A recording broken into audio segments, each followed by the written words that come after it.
के बारे में पढ़ रहे हैं। जैन धर्म महावीर स्वामी का बचपन का नाम वर्धमान था। 540 ईसा पूर्व में कुंडल ग्राम जो कि वैशाली में है, वहां पर पैदा हुए थे राजा सिद्धार्थ और रानी त्रिशला के यहाँ। इनके जो पिताजी थे वो ज्ञात्र वंश पर शासन करते थे। ज्ञात्र आपको बता दूं कैसे लिखा जाएगा। ज्ञात्र वंश, हाँ, ये इनके पिताजी ज्ञात्र वंश पे शासन करते थे। और कुछ पवित्र पुस्तकों में कहा जाता है कि वैशाख के 10वें दिन वे पटना के निकट पावा नामक स्थान पर पहुंचे, जहां उन्हें ज्ञान की प्राप्ति मतलब कैवल्य की प्राप्ति हुई। महावीर, और उसी दिन के बाद इन्हें महावीर या नायक की उपाधि दे दी गई। इनके उपाधि देने के साथ ही इनको और भी उपाधियां दी गई महावीर के अलावा, जैसे जितेंद्रीय उपाधि इनको दी गई। और जितेंद्रीय के साथ साथ इनको निग्रंथ भी बोला गया। निग्रंथ मतलब कि सभी जो बंधनों से मुक्ति पा जाते हैं उन्हें निग्रंथ कहते हैं। ये उपाधि भी महावीर स्वामी को, ये देखिए निग्रंथ, ये उपाधि भी महावीर स्वामी को दी गई थी। अब और आगे बातें हैं कि जैन शिक्षाएं और दर्शन के बारे में जानते हैं कि अनेक अनेकांतवाद है। अनेकांतवाद इसका मौलिक सिद्धांत है, जो कि इस बात पर जोर देता है कि परम सत्य और वास्तविकता जटिल है और इसके सारे पहलू हैं, बहुत सारे पहलू हैं। परम सत्य और वास्तविकता बहुत जटिल है और इसके बहुत सारे पहलू हैं, इसलिए यह निरंकुश है। अर्थात केवल एक विशिष्ट कथन अस्तित्व का और परम सत्य का वर्णन नहीं कर सकता। ये अनेकांतवाद की धारणा पर रहता है। और इसके जैसे त्रिरत्न या त्रिरत्न मार्ग हैं: सही विश्वास, सम्यक दर्शन, सम्यक ज्ञान। जिसे त्रिरत्न, या यहाँ पे देखिए त्रिरत्न जो है, ये त्रिरत्न को हम लोग एक और चीज बोलते हैं, रत्न त्राय। रत्न त्राय भी बोलते हैं, इसलिए एक ही चीज है। सम्यक दर्शन, सम्यक ज्ञान और सम्यक चरित्र। ज्ञानियों को जीवन को, जो इसमें ज्ञानी होते हैं, जैनी, जो जैन धर्म को पालन करते हैं, उनके जीवन में ये 5 तरह के निग्रहों का पालन करना जरूरी होता है: अहिंसा, सत्य, आस्तेय, अपरिग्रह और ब्रह्मचर्य। इनके 8 पवित्र सूत्र भी हैं। जैसे पहला स्वास्तिक है, देखिए स्वास्तिक है, नंदव्रत है, नंदाव्रत है, भद्रासन है, श्रीवत्स है।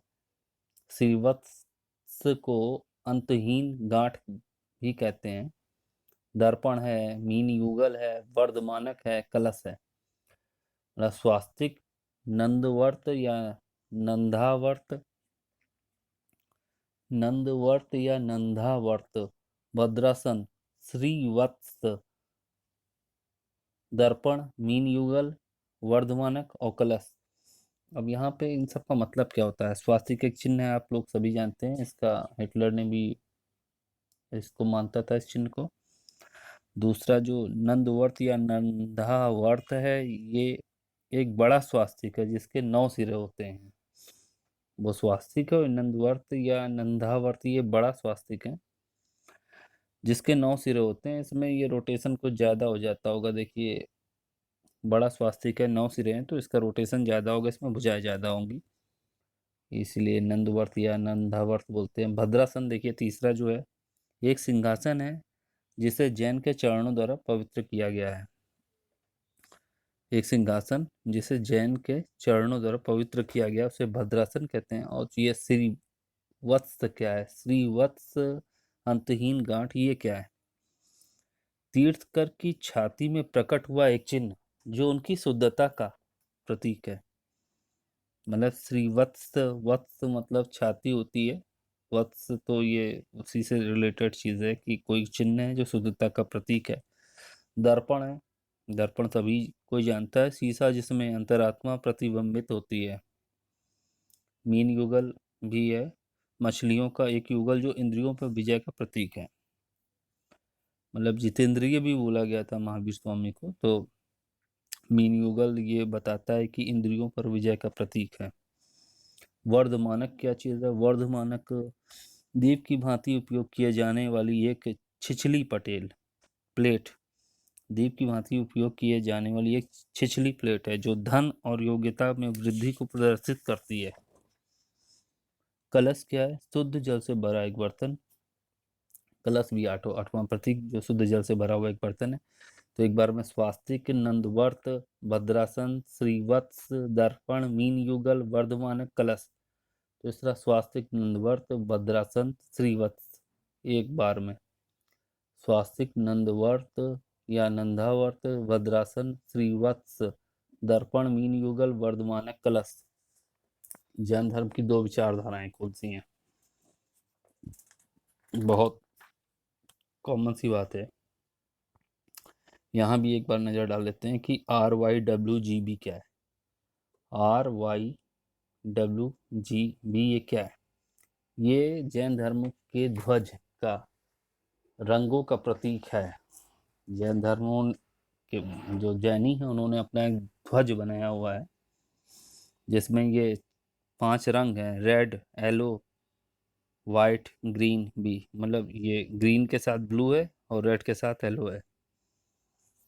जैसे क्रम देखिए, लाल, पीला, हरा, नीला हम लोग बोलते हैं नॉर्मल। तो लाल, पीला, ये लाल हो गया, ये पीला हो गया, ये हरा हो गया, ये नीला हो गया, और बीच में लाल, पीले, वाइट। तो ये रेड कलर क्या बोलता है? अरिहंत। अरिहंत इसका मतलब होता है। रेड कलर जो इसका है, इसमें क्या शो करता है रेड कलर? ये रेड कलर बताता है कि अरिहंत मतलब वो व्यक्ति जिससे ज्ञान की प्राप्ति हो गई है, जिससे कैवल्य की प्राप्ति हो गई है। पीला रंग क्या? सिद्ध, सिद्ध को दर्शाता है। ये जो पीला रंग है ये सिद्ध को दर्शाता है। वाइट जो सफ़ेद रंग है, श्वेत रंग है, ये आचार्य को दर्शाता है। और ये ग्रीन कलर उपाध्याय को दर्शाता है। और जो नीला रंग है ये साधु, नीला रंग साधु को दर्शाता है कि साधु, मतलब ऐसा कुछ है। नंदवर्त जैसे हमने इसके पहले बताया, नंदवर्त को भूलिएगा नहीं यहाँ पे। ये नंदवर्त जो है इसे भूलिएगा नहीं। ये मतलब स्वास्तिक का बड़ा रूप है। मतलब ये स्वास्तिक हमने बनाया है। यहाँ पे अगर और भी रोटेशन अगर हम बढ़ा दें इन भुजाओं का, इसको और रोटेट करके इसके अंदर ले आके फिर ऐसे करके कई बार घुमा देते हैं। जैसे ये देखिए, हम इसको कई बार रोटेट करा दें अंदर तो ये बड़ा स्वास्तिक बन जाता है, अधिक भुजाएं हो जाती हैं। तो इसी तरह ये बड़ा स्वास्तिक होता है नंदवर्त, और कुछ नहीं होता है। अब दो विचारधाराएं कौन सी हैं? भद्रबाहु, रुकिए साफ क्लीन है। दो विचारधाराएं धाराएं, एक भद्रबाहु, एक भद्रबाहु है, और दूसरी विचारधारा है यहाँ पे देखिए, भद्रबाहु नहीं, ये दो विचारधाराएं जिनको परंपराएं भी बोलते हैं, उप परंपराएं भी बोलते हैं, परिपाटियां भी बोलते हैं। और ये दिगंबर, ये दो कौन सी हैं? दिगंबर और श्वेतांबर, ये दो विचारधाराएं हैं जैन धर्म की। जिसको फॉलो किया था भद्रबाहु ने, इसको भालू। और जो ये श्वेतांबर है इसके जो फॉलोअर थे और फिर वो पार्श्वनाथ थे, और इसके भद्रबाहु थे, दिगंबर। ये मूल संघ या मूल समुदाय है दिगंबर, जबकि श्वेतांबर जो है मूर्ति पूजक और थोड़ा हट के ज़्यादा करीब या मूल जो है वो दिगंबर है जैन धर्म के लिए। इसमें जो है 13 पंथी, तारण पंथी और 20 पंथी, इस तरह के लोग आते हैं। 13 पंथी, तारण पंथी और 20 पंथी, ये क्या चीज़ है? ये 13 पंथी, 20 पंथी अष्टद्रव्य से मूर्ति पूजन करते थे ये लोग, परंतु फूलों और फलों के स्थान पे सूखे विकल्प का उपयोग करते थे। और जो 20 पंथी लोग होते थे, तीर्थ तीर्थकरों के साथ साथ यक्ष और यक्षिणी जैसे कि भैरव और क्षेत्रफाल की पूजा करते थे। मतलब ये 13 पंथी, तोरण पंथी, 20 पंथी, ये लोग मतलब दिगंबर शाखा में पाए जाते थे। और इनका एक समुदाय है, मूल संघ एक समुदाय हो गया, और 20 पंथी, 13 पंथी, ताड़पंथी, ये सब दिगंबर परंपरा को मानने वाले लोगों के समुदाय हैं। 13 पंथी, तोरण पंथी, 20 पंथी, और कुछ नहीं है। इनके थोड़े पूजा या अर्चना करने के क्रियाकलाप अलग अलग होते थे। थोड़ा जो 20 पंथी है इसमें जान लीजिए। 13 पंथी तो बताया कि अष्टद्रव्य से मूर्ति पूजन करते थे। 20 पंथियों की भांति ही 20 पंथी भी अष्टद्रव्य से मूर्ति पूजन करते थे, परंतु फूलों और फलों के स्थान पे सूखे विकल्प का उपयोग करते थे। और जो 20 पंथी थे तीर्थकरों के साथ साथ यक्ष और यक्षिणी जैसे कि भैरव और क्षेत्रपाल की भी पूजा करते थे 20 पंथी। और उनकी धार्मिक प्रथाओं में आरती, फूलों, फलों, प्रसाद का चढ़ाना भी सम्मिलित था। ये जो 20 पंथी हैं इनके, ये जो 13 पंथी हैं ये भी लगभग 20 पंथी का फॉलो करते थे। और ये जो 20 पंथी थे इनकी बात है कि ये 20 पंथी जो थे ये यक्षिणियों के साथ साथ जैसे कि भैरव और क्षेत्रपाल भैरव और क्षेत्रपाल की पूजा क्या करते थे। उनकी धार्मिक प्रथाओं में आरती, फूलों, फलों, प्रसाद का चढ़ाना भी सम्मिलित था। भट्टारक इनके 20 पंथियों के जो है धर्मगुरु को भट्टारक इनके धर्मगुरु थे और वे राजस्थान और गुजरात में अधिक केंद्रित हैं भट्टारक। दूसरी ओर दिगंबर जो है 13 पंथी संप्रदाय भट्टारक का विरोध करते थे। जो दिगंबर 13 पंथी थे संप्रदाय भट्टारक का विरोध करते थे। मतलब ये 13 पंथी और 20 पंथी में अंतर है कि ये जो 13 पंथी थे ये भट्टारक संप्रदाय का विरोध करते थे और 20 पंथी भट्टारक संप्रदाय को मानते थे। आप देखिए श्वेतांबर संप्रदाय 3 उप संप्रदाय सम्मिलित थे श्वेतांबर संप्रदाय में। श्वेतांबर में 3 कौन कौन से थे? ये 3, एक तो स्थानकवासी हो गया। ये श्वेतांबर संप्रदाय जो इसमें 3 होते हैं, कौन कौन से? एक स्थानकवासी हो गए, एक मूर्ति पूजक हो गए, और क्या है? मूर्ति पूजक या डेरावासी इन्हीं को बोलते थे। या मूर्ति पूजा के स्थान पे संतों की पूजा में विश्वास करते थे। ये स्थानकवासी जो है मूर्ति, ये तो मूर्ति पूजक होते थे। एक पहले ये हो गए, दूसरे ये हो गए, और जो तीसरे थे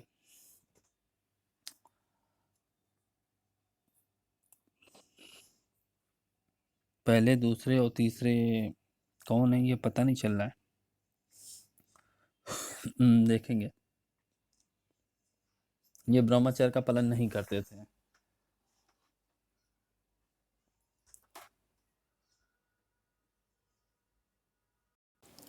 हाँ, तो यहाँ हम बता रहे थे कि जैन धर्म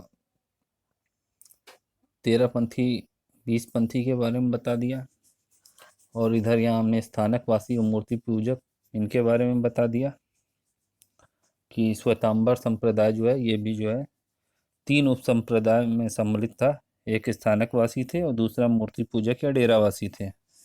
तीसरा जो है इस बुक में दिया हुआ नहीं मिल रहा है, उसे बाद में कभी देख लेंगे। लेकिन ये जो इसके पार्श्वनाथ थे ये याद रखिएगा, श्वेतांबर के और दिगंबर के साथ जो है 2 बातें हैं कि ये दिगंबर जो थे ये इसमें भिक्षु जो होते थे ये वस्त्र धारण नहीं करते थे, और भिक्षुड़ियाँ जो है अरियकाएँ पहना करती थी। मतलब बिना सिली हुई साड़ी होती थी श्वेत कलर की, वो पहना करती थी। जो भिक्षु वस्त्र धारण नहीं करते थे ये नग्न रहते थे, लेकिन भिक्षुड़ियाँ नग्न नहीं रहती थी। ये जो है आर्तिकाएँ, आर्यकाएँ मतलब साड़ी जो बिना सिली हुई होती थी वो पहना करती थी। और ये जो भिक्षुड़ियाँ हैं मतलब महिला जो भिक्षु हैं वो कभी इसमें तीर्थकर नहीं हो सकती थी इनके हिसाब से। इनमें जो है निग्रहों, पांचों के पांचों निग्रहों का ये प्रयोग किया करते थे। ये जो भिक्षु मतलब दिगंबर संप्रदाय वाले पांचों निग्रहों का कठोरता से पालन करते थे, जबकि श्वेतांबर वाले जो है ब्रह्मचार्य को एक्सक्लूड कर देते थे। ये अंतर है।